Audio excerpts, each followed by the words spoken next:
Good morning, viewers. Welcome to Frankly Speaking with Vibhuti Jha. We are living in a world today that has immense ramifications arising out of significant social, technology, political, and economic upheavals caused by Wuhan virus, riots in the United States, Black Lives Matters, and it is all impacting the upcoming November 3rd election. This election is very interesting for most of us Indians because there are several new faces coming on behalf of Republican parties. And that is quite a surprise because more than 80% of the Indians are supposed to be Democrats. That's a taken for granted statement. But from a blue state like California, which is totally democratic, it's fascinating to see several Indians have come forward to contest on Republican tickets. And that's quite a remarkable thing to happen. That's not only being bold, but showing immense amount of courage to take on issues that are affecting the people in California and the life around that. One such contestant for Congress from California, from District 11, is Mrs. Nisha Sharma. Nisha ji is a real estate professional, and she jumped into in the election for reasons that are very dear to her. She has 3 children. And since politicians talk about doing things for future generations, she is definitely very keen to protect the interests of her children and many more children who are growing in that stage. So Nisha ji, welcome to the show. And thank you very much for joining here.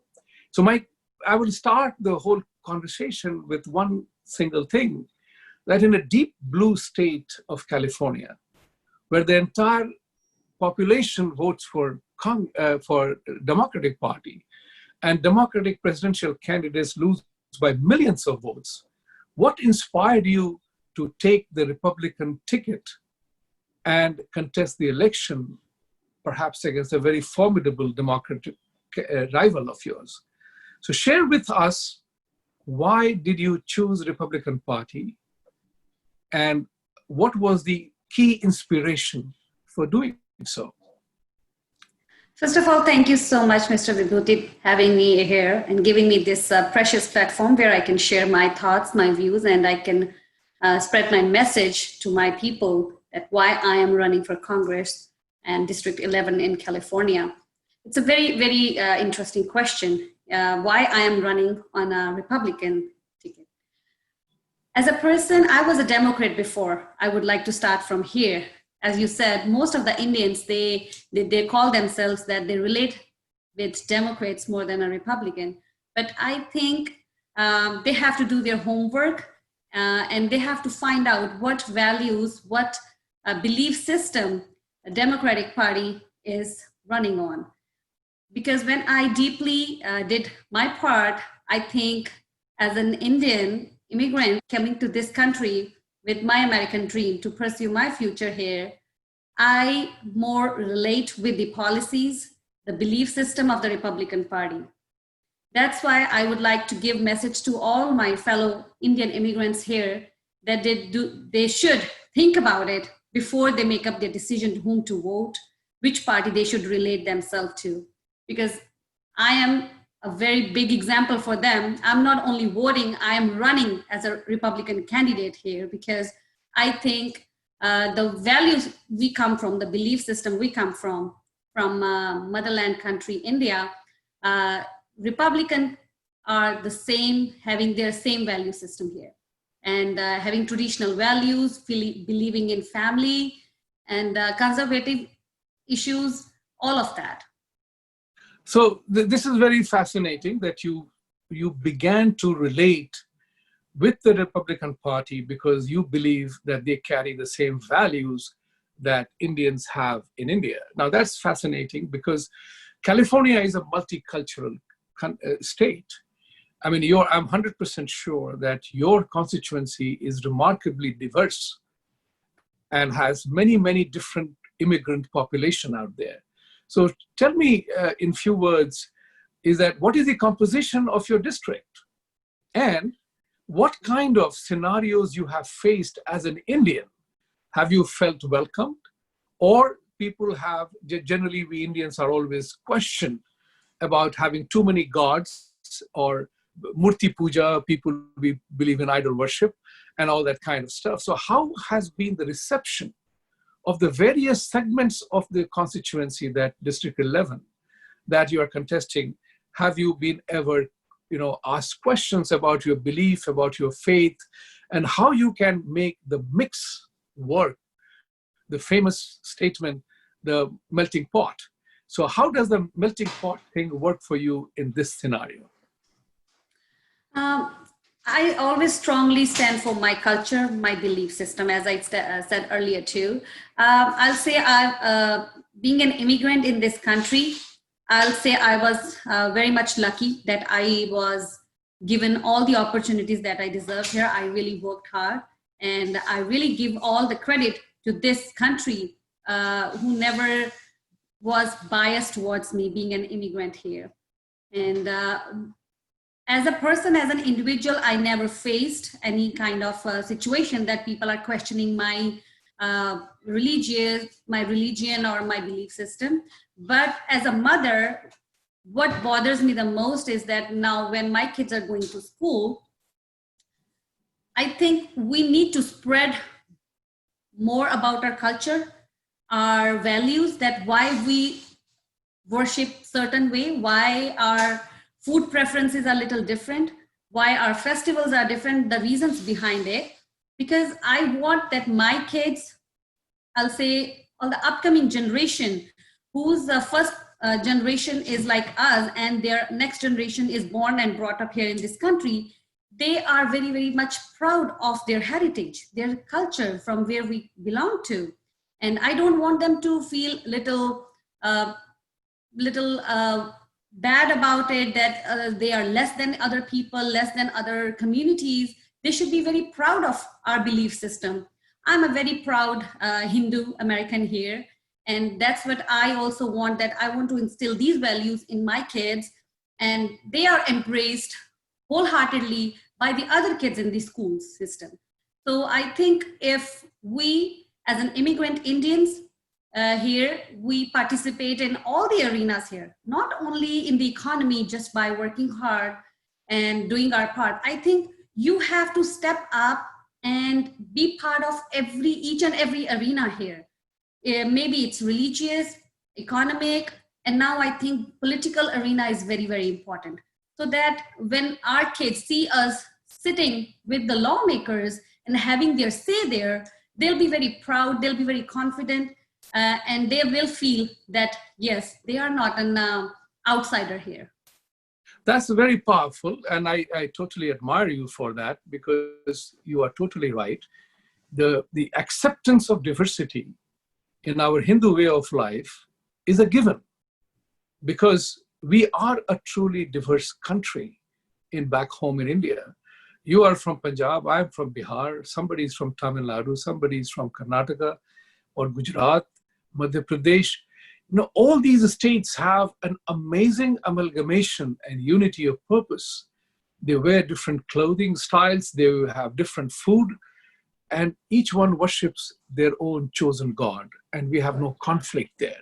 This is something which I have shared with most of my American friends, that even though when they have asked me the question about why do you worship so many gods, I've said because we are all different, individual differences persist, and it's an inspiration. God is an element of inspiration. Faith has to be an element of inspiration, that's who you are. So in India, whether you worship Ganesh, or you do Baishakhi celebrations in Punjab, or you do Kali Puja in Calcutta, or you do Krishna in South or Mathura, no one faith fights with another, nor does one say that I'm superior to the other. That's the beauty of our way of life. And acceptance, the Western world uses the word tolerance, that we should have tolerance. I use the word, let's replace tolerance with acceptance of who each one of us, the way we are. Because in this God-given world, whether it's a Sharma, Jha, Ming, Smith, everybody's nose performs identical function. It may look a little different, but it performs identical function. And that's what is the universality of the purpose that you were talking about. I earlier noticed, so I wish you well for your election campaign, and you are choosing a very wonderful community in California, where I lived for 3 years, from 91 to 94. And so I know California has significant, presence of very qualified Indians as professionals in technology, in films, in banking and everything else. So Indians are recognized as professionals. As one senator once told me, that we love you Indians as immigrants in this country. You are professionals, you are hardworking, you have family values, you take care of your children. You are least problem on the law and order side, and you ask for nothing. You are high income brackets and everything else, and you ask for nothing. What else can local people ask for, an immigrant who contributes to the society instead of only asking from the society? Having said that, you had your campaign motto is accountability and solutions. These are remarkably powerful words. I definitely applaud you for choosing these two words, because one thing that is missing in a democratic way of life is everybody has an excuse. You can't prove somebody guilty, but accountability is an important element. It's like the Wuhan virus. Who is accountable for that? Are we holding somebody accountable for that? And providing solutions to a problem. Everybody has a problem. End to a problem is the beginning of a new problem. So, you have to always seek solutions. So when you chose these words, accountability and solutions, what exactly drove you to choose these words? As I mentioned earlier, that I'm in the world of real estate. I myself have a few properties around in Bay Area. And, being a landlord here, in daily basis, I was meeting people, getting to know what kind of situations they have. Even in spite of working hard, they were not able to pay their rent on time to meet their daily basic requirements here. Right. Everybody knows the rental is very, very high in Bay Area and Silicon Valley here.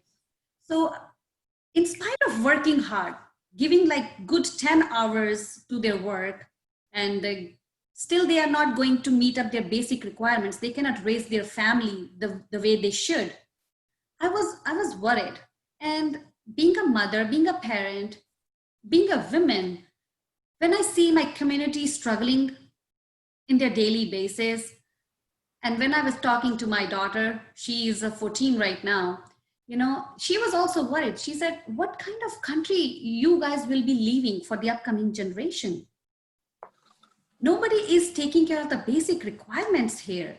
I've been working with many single women who have kids, and either they are on welfare, on government help, and some of them are working hard, but still they're struggling. So I wanted to be their voice. I wanted that government listen to them. How still they are not able to help them? How still they are not meeting their basic requirements? So that was a time that I thought that I was lucky enough that I was provided all the opportunities. I was given all the platforms. This is the high time to give it back to the community.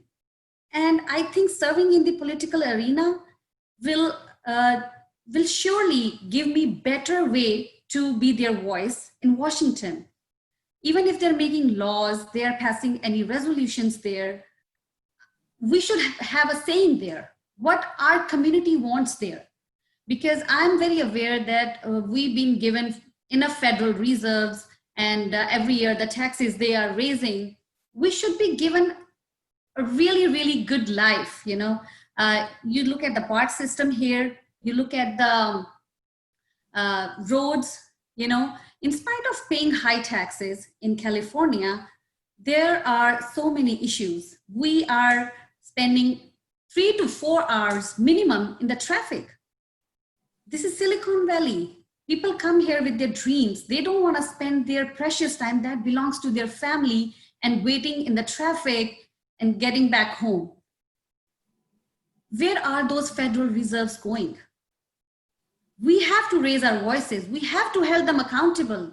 They are responsible for spending the money very wisely at the right spot. 30-year-old BART system is still being used here.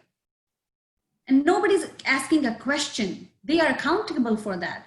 And just explain that. What do you mean by the 30-year bar system that is the cause of the problem, so it seems? Yeah, the BART system is 30-year-old. They are not bringing the new system. And people who are working in San Francisco, they have to wait a lot. That time belongs to their family. We have to spend money where it belongs. We get enough reserves here. We do get enough reserves here. But I think just by sitting in an office, you cannot supervise it. You have to get involved in the local governments, even the council people, assembly people, even I will say at the school level. What are their requirements? You have to find out. I think what my opponent is doing, he is just spending most of his time in Washington, D.C. and just voting there. He does not even spend much time locally here, where he's supposed to, where he's representing his people. And he was not doing well recently. I wish him well, and I'll be very, very happy to face him in my upcoming elections. But I think this is the time. We have to be awakened. I have to shaken up my community. Hey, we are paying taxes so that we get all these facilities in return. We are contributing a lot in this economy. Why we are not getting back the things we deserve here? So I want to be their voice. I want to make aware of people in Washington, the lawmakers there, that enough is enough. Now we will hold the people, the officials, responsible and accountable. Now that's a very, very powerful thing. You seem to be very fiery about, attending to the challenge of meeting the requirements of the population who pay heavy taxes. Now you are in a rich district. Your entire Silicon Valley is a very prosperous, rich community. Now the question again comes back is that your state is known as a welfare state, sanctuary state, come one, come all state, and that definitely with high taxes, state taxes. So the question is that, is the money going to feed the people who are squatting on the streets? And those videos are absolutely reminds you of a third world country. Is that true, or is it a particular TV channel to be blamed for unnecessary exposure? Many channels do not cover. The country is divided between the television media, the way they cover the news. So California's, I've been to LA, I've been to Bay Area, I lived in all these areas, and I'm seeing the decline happening in California. It is the 6th largest economy in the world by itself. But the pressures of the social structure is creating cracks. And I have heard the stories that how people from California are migrating to neighboring states, and it will eventually create a problem of its own kind. So how do you think the population, your district voters, are responding to your call? And how does the incumbent respond to your challenge? On daily basis, I have few Zoom meetings. I try to hold meetings with my constituents here and get to know their personal issues. I did a couple of surveys on social media too. So the first 3 points that came up that they are most bothering my constituents is homelessness crisis here. I won't say that they haven't done much in this scenario, but I think still we haven't seen any betterment in these areas. The homelessness crisis is on the peak right now. And especially in COVID situation, they are more vulnerable, they are more in danger for spreading it. So, first of all, in Silicon Valley, in Bay Area, in California, it is called the Golden State. Everybody knows that this state is rich in economy and in culture, because we see it that this state has the best weather here, throughout the year. But still people started moving out of this state. Why? Nobody's paying attention to that. Who makes this state that golden state? The constituents, the citizens here who work hard, who contribute towards the economy. What makes them move from here? The higher taxes. And they are not getting what they deserve. If I talk about my constituents from District 11, they are very much disappointed the way my incumbent, Mark Desaulniers, has represented us. Once you're in the chair, once you're in the office, you do not belong to a particular party. You belong to your constituents. You are their voice. Doesn't matter you're a Democrat, you're a Republican, but once you are in the office, you are the leader of that constituency. True. Once, I met some retired sheriff officials, I remember, and they were so much furious about it that they wrote some emails to our Congressman Mark Desaulniers that, hey, our President Trump was having some kind of meeting. I can't recall fully now. It was a very important meeting and all the congressmen and women were invited for, and they were writing down to him, are you going there? And he replied back that he will never ever attend that meeting because he does not align, his values doesn't align with Mr. President. And they were so furious. They said, you are not going there to just represent yourself. You are representing District 11.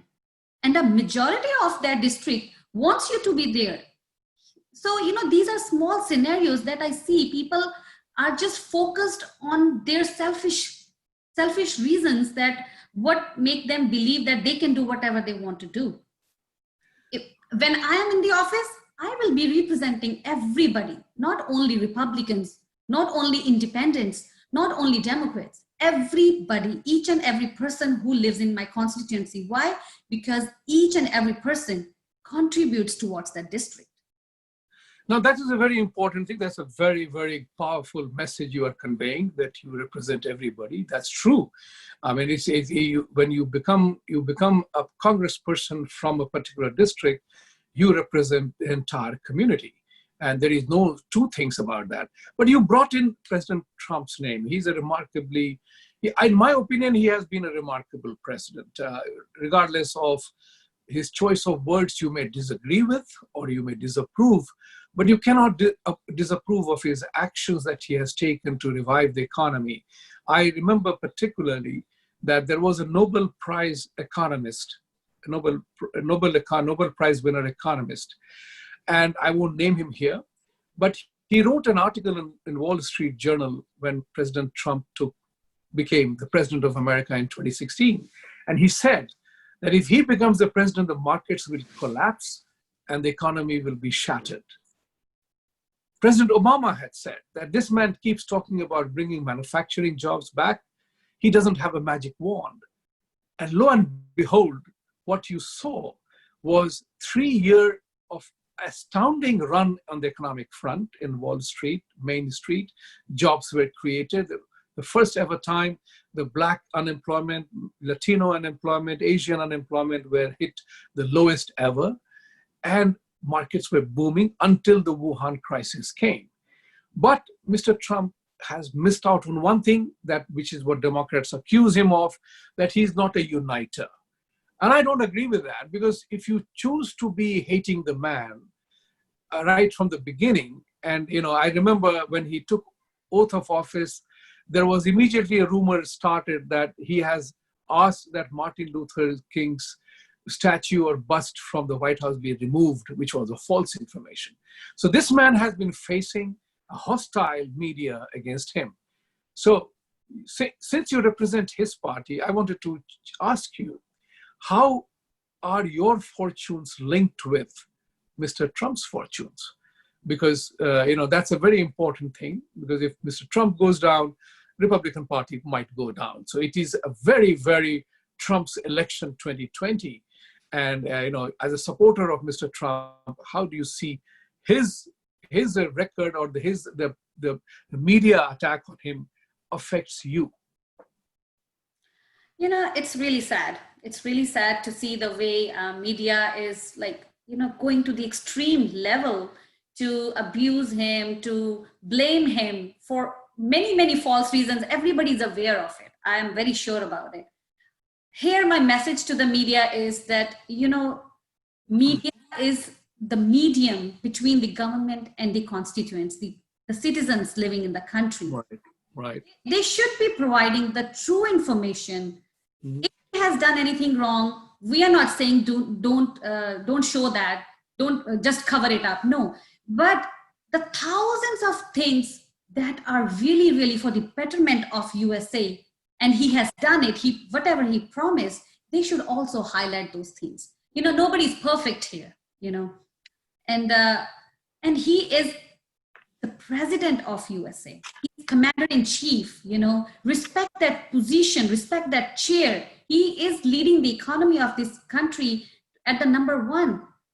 And the economy is at its best in many, many, many 100 years. I will say that. Right, it is true.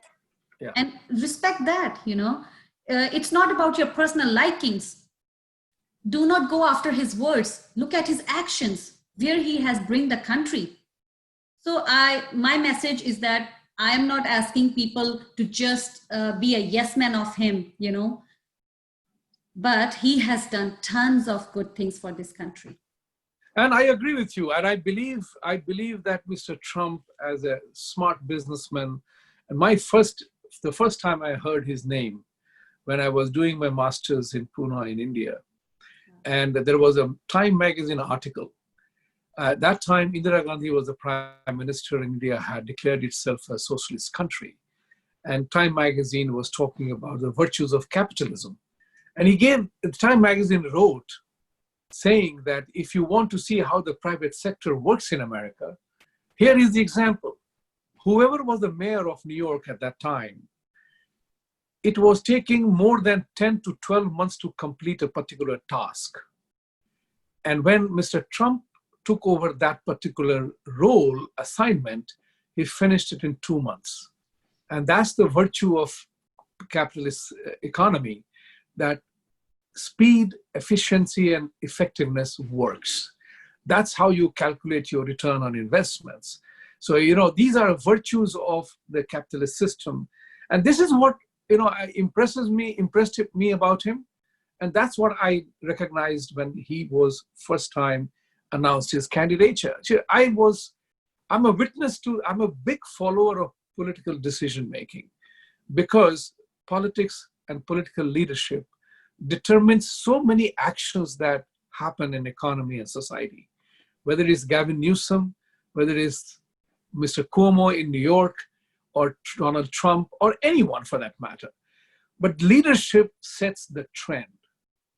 And to that end, you have a contrasting performances of highly liberal governors called Gavin Newsom or Mr. Cuomo in New York. And the challenge here is that efficiency of capital. Every immigrant who comes to America, nobody wants to come to America to remain poor or live his life the way he lived in the country that he left. And I'm totally astounded that a congresswoman from Minnesota, Ilhan Omar, talks about changing the country dramatically. And I tweeted to her, actually, are you missing home so much? Change Somalia, or do you want America to look like Somalia? There's a very important part. And what I notice in the Democrats is that if you oppose their policy, they call you racist and they call you all kinds of names. The dialogue is dead. And that's how more than 100 liberals wrote a newspaper letter to the world around us, that dialogue is dead. You can't have a conversation in America. So that's the political part of it. How do you expect that such a diverse country like this will be able to handle the challenge of diversity, where everybody has a voice? I understand the frustration and agony of Blacks. They came here as slaves. They didn't come like you and I. They came here as slaves. They led a very difficult life. They may have a grievance and they coined the phrase Black Lives Matter. But my first reaction to that was, which life doesn't matter? But I see the sensibility involved in that Black Lives Matter. But what left me wondering was that how a protest, a legitimate instrument in democracy, became a riot, which is a reprehensible thing to do. Rioting is not expression of democratic rights. It's an abuse of democratic rights. So how does California reflect with the Black Lives Matter? How does your constituency represent or react to these social upheavals that are happening? And people are burning. In Portland, they had a thing called CHOP, a separate district. And I'm asking people, which Democrat wants a CHOP region in his district or is in a constituency? Your thoughts? My thoughts on BLM is that, every life matters, I strictly and strongly say whatever stand the people took by doing lootings, riots, and damaging the property here and damaging the national statues here, our history there, I can completely condemn that. I am very much saddened with the, untimely demise of George Floyd's. Of course. Definitely that those police officers should be held accountable for that. And I'm very sure that it has been taken care. They were suspended, and whatever the legal actions should be taken against them, they were taken. And I have complete faith in my law and order here. To show that how they feel is okay. But what path they had taken, that raises a concern. By damaging the national property here, you are not showing your fear that we are neglecting you, or the color matters here and the racism is not here, or it's there. I understand, and I completely stand with them that if something wrong happens with them, I will be the first one, doing all kinds of meetings with them, listening out to them, what they feel, and I will represent them, but in the way it should be, not the way they have taken the path. By damaging your cities, your malls, how do you know if you're burning a business in the downtown, it does not belong to a Black man?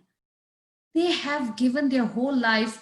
There are certain businesses out here that they didn't even check who the owner was, and they have given their whole life. The bakeries, they have, the Black families, they were also tortured by that.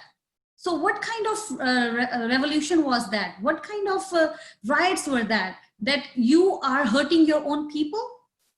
First of all, I am saying all lives matter. In spite of their color, even it's black, brown, white. Recently, I just met, I was doing some, I had a booth in Danville Farmers Market last weekend, and we celebrated 4th of July there with the constituents there. And I get to know from my constituents, in spite of their color, everybody had the same thinking the way I think. They think the way they showed their anger was wrong. We are with them. We would like to stand with them, next to them. But the way they damage our statues, it's highly condemnable. They should. I totally agree with you, because one of the most important things, which as a student of banking, as a student of economics, as a banking professional, I do know one thing, is that economic growth happens. One of the key reasons for the economic growth to happen in America was the discipline, law and order, and a belief in the system that it works. That if you call 911, somebody with police, medica, they will be here in as few minutes as 2 or 3. So the question here is, people have a faith at 2 in the morning, or 12 at midnight, or 4 in the morning, everybody stops at a red sign or a stop sign, not because somebody's watching, but you hold yourself accountable to that expectation. Right. That's what makes this country great, that the system works. And now what is happening is that system is made to crumble. And that's the challenge is America facing today. I do not know who these people are, who the rioters are. I would like to know the identity of these people because they are hurting Black people more than medium and small industries, enterprises. They are hurting more. The big ones are not hurt in this one. They are able to handle that. But the middle and low income people who are running a mom and pop shop or running a business, they are hurt. Their livelihoods are gone and they will not come back. That fact of the BLM riots or whoever moved into those movements, because I personally feel the rioters were not supporters of Black Lives Movement. They had a different agenda. Now, in your constituency to that end, how does your constituency respond to breakdown in the law and order caused by these people? And how are they responding to you for a call to return to law and order? Because economic growth will suffer enormously if there is lawlessness and belief that the system no longer works. Mr. Vibhuti, I completely stand with my police here. I do. You know, they laid their lives there. They leave their families at their house to protect us. And they are the real heroes here. By calling them names, by just blaming the whole police community, that is not the solution. You know, everywhere, any department, any area you call it, you name it, bad people are there. Just because few police officers made a mistake, you cannot blame the whole police community. Correct. You know, this country, it's running at its best. You know, I came from India. I know how the system works there, you know, but we feel so safe here because, as you said, just one 911 call, you know that nothing could go wrong to you, to your family, because why? These heroes are out there for you guys. If they're asking to defund the police, I completely condemn that. That is not the solution. And if you're asking about my constituents, how they respond to this situation is, you know, I have many families, friends who are Democrats. And I respect that. That's their choice. That's the beauty of this country. You can believe, you can go after what you believe in. Nobody's forcing you here. That's the beauty of this country. They did the peacefully, they did condemn the death of George Floyd. And I was given the invitation, would you like to join? You know, if you are doing it peacefully, we respect that. Everybody has the right to show how they feel about it. This country gives you these rights. That's, again, I'm saying that the way they did the riots, lootings, and the damage our country and our economy, that hurt their own people. We are their own people. You are damaging their livelihoods. Their whole lives are invested in those businesses. This is not the way to give your message out, that how you feel here. That's why I'm saying I am here for everybody. If my constituents feel this way, I will be the first one standing with them. But if one person is thinking that he or she can go damage our historical statues out there, I will be the first one standing in front of those statues and telling them you cannot touch them. That's what I believe in. And we have to raise our voices. You know, many people are frightened because they think if they say a single word, our Black brothers and sisters will think we are racist. They cannot even express their views, what they feel about it. They are equally saddened with the death of George Floyd, but they are so much fearful that they cannot make a statement on it. And the rhetoric and what bothers me is that the rhetoric from the Democratic Party is becoming more shrill and more dangerous than ever before. On Thursday, I believe it was on Thursday, the former presidential candidate Beto O'Rourke made a statement that was so scary. I mean, he was painting the Republicans as if, and he used the phrase that Republicans have a death cult mentality. But that is such a damaging reflection on that person to have made that kind of a statement, that they will resort to ugly choice of words.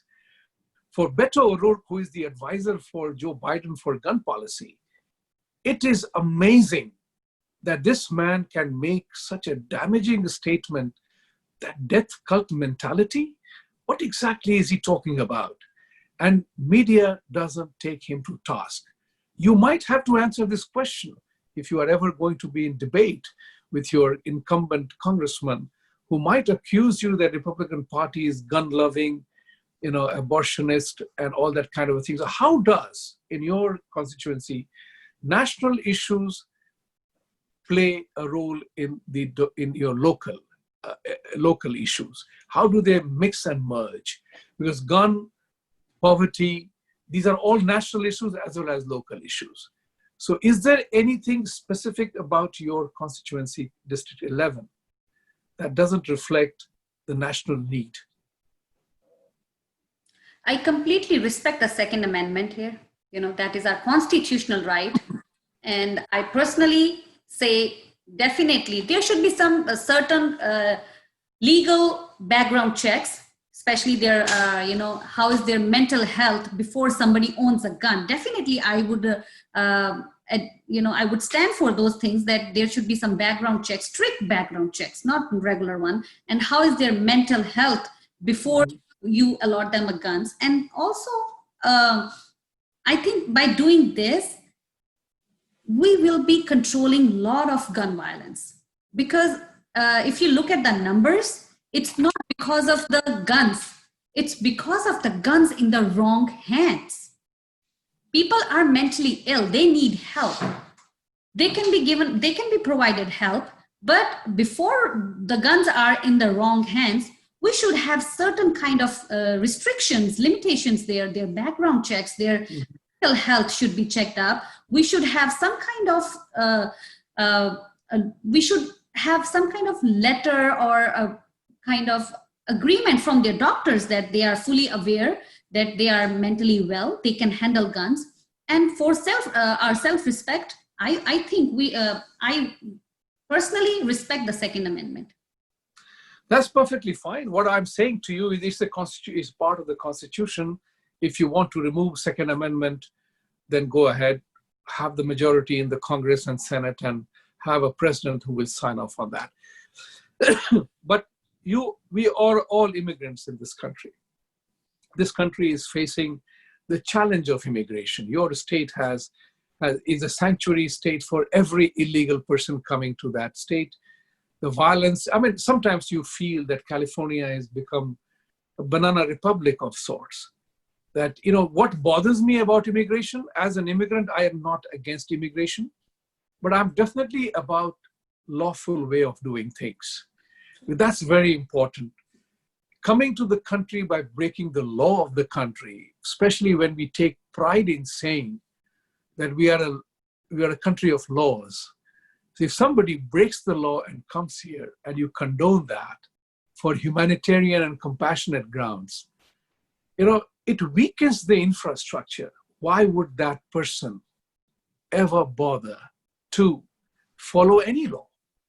And when you begin to pamper people for vote bank politics, because that's how the Democratic Party has been doing things, as my analysis suggests, their two key planks are unfettered immigration and offering everything free to the people. Who doesn't like free things? But this is the country that taught us there is no free lunch. This is the country that offered 800 service for callers, but somebody was paying for it. So there is a consequence to everything that you do. And if once you have slipped into the bottom of unfettered, unregulated items, you create a problem for the infrastructure. So as an immigrant, how do you think your state and the country need to attend to the challenge of immigration, whether it's DACA, whether it is H1, or whether it is legalizing people? What must happen? Because remember one thing, it irritates me that ever since 1991, when I came to this country, Every congressman, every senator, every president has talked about the need for comprehensive immigration reform. Nobody has done anything about it. And when the DACA people, there's a lot of sympathy there. You can't deny that part. There's a lot of human element, human emotion involved there. But there has to be a rule of law. If you're suffering from a disease and if your hand has to be amputated, doctor takes that decision. If you're inviting for your people for your son's or daughter's wedding, there is a guest list. There is a budgetary issue that how many people you can, and there is a capacity issue. How much can that hall or hotel convention can admit that people? If I don't make the guest list of your party, I'm not in. As simple as that. I can't gate crash just because there is a party going on. So there are certain things that need to be clear. How do you think that you will attest or attend to the emotional breakdown that is happening on account of immigration? Harvard charging $50,000 for online courses, the same as the attendee courses. That doesn't reflect well when an institution like Harvard presses on to charge the same fee for online course, and ICE takes an action that if you are not here for an online, if you're doing an online course and your physical presence is not required, then they sue the government for that. I'm seeing that there is an element of lawlessness creeping in the society as a whole, and it affects everything, including immigration. We are running out of time. There is so much to talk, as the saying goes, and like every good thing, a conversation must come to an end. So I personally wish you all the best, win again, and I will come back again should you want to talk and reach out to more people, and I will take a promise from you. I wish you well, and I hope you will win. And once you win, you will come back and we'll talk again, because you will be entering the swamp. You have chosen to go to the swamp.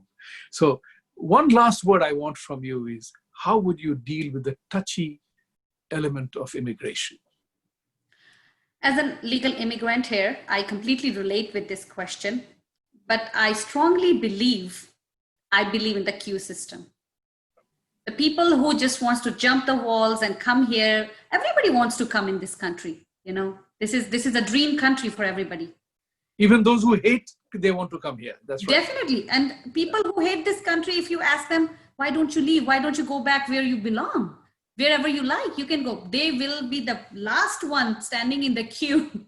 They won't leave this country. You know, they're gonna just do their bickering here, call names and say bad things about this country, but they will never leave this country. So as an immigrant, what I can say is that I completely believe in the queue system, and people who are, you know, there are thousands of families that they come in this country like 20 years ago, and they are still in the queue system because the immigration system needs changes here. They are on green card, they keep on applying for paperwork. They do not get the citizenship here, but people who crosses the borders illegally, these so-called Democrats, they want to give them free lunches here, welfare system. They, recently in one of the state, all the illegal people who came into in that state, they given them the IDs there, you know, and they could drive there, they can work there, they were given the work permits. Yes, definitely. If you have that kind of budget, if this country can afford it, more than welcome to do it. But what about the people who are already here, working from last 20 years, contributing towards the economy? What about them? They should be given the priority over those illegal people here. You know, and as you said, nothing is free here. Somebody is paying for it. They say they will give medical for all, they will give welfare to the people. But hardworking people, they are overburdened with the taxes. They are the one who are paying for the welfare, not the government. Government doesn't pay for it. They overburden the hardworking community here like us, who are working good 12 hours out of their house, away from their families, contributing towards the country, the economy. But what they are getting in return, they don't have a saying. How do they want their tax money to be spent? I want to be their voice in Washington, D.C. I strongly believe in hardworking. And by just bribing people to get their vote banks and giving them free welfares, you are taking the beauty of hard work from this country. That's very well said. The beauty of hard work, which is what makes America great. And I think, I wish you well. I sincerely wish you well. I'm very delighted that we had this conversation. And I'm very sure you will do well. And I wish you well to win. You are not in it to any other thing but to win. And I wish you great success. And we'll meet again. Should you want to come back on the program, feel free to give me a ping. And with these words, I end the conversation today. Thank you, viewers. You have heard the views of Mrs. Nisha Sharma. And let's all wish her a great fight, a good win. And, staying back on your virtues and values that you are very proud of. Thank you. Have a great week and have a great weekend. Thank you, Nisha ji. Thank you so much, Mr. Vibhuti. Thank you. Really, really, I'm really honored.